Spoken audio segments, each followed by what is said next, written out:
One of the most impressive visuals coming out of Dell Technologies world was watching Michael Dell and NVIDIA CEO Jensen Huang walk across the main stage together, showing the range of agentic AI devices from the GB10, about the size of a Kleenex box, to a massive rack that could fuel the AI needs of a large enterprise.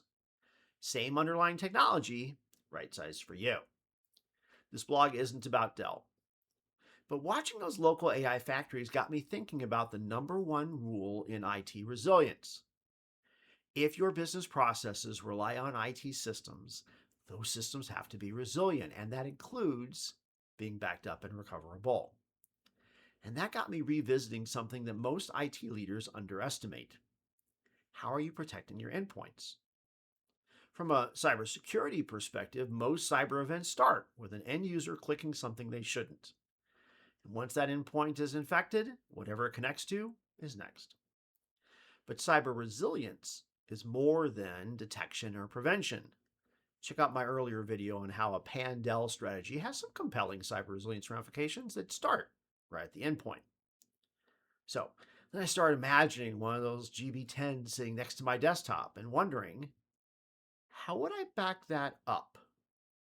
Because while it may be accessing data storage that's backed up elsewhere, it'll have agent customizations and instruction files and installed skills and configuration files that I do not want to recreate. Like any other IT resource that a business process relies on, it's going to need to be protected. Beyond those purpose built AI devices, I realized how much I rely on Claude when I was on the road with a laptop that couldn't run my usual AI tools. And even if it could, my customizations and recurring tasks live on my desktop. What if those were lost or deleted? Think about just recreating your scheduled work streams, your custom dashboards, the MCP connections that enable most of your agents to actually work.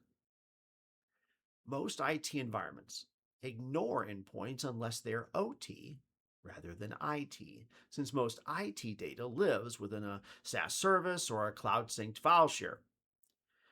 But as our endpoints start running unique AI tools and configurations, we need to revisit how we ensure their resilience. And that starts with asking, how are we backing up what's on them? That's one of the areas DPM will be testing in our upcoming AI enhanced resilience research. So let's start with one key question. How are you ensuring the resilience of the AI tools and platforms that your business relies on? Leave your thoughts below.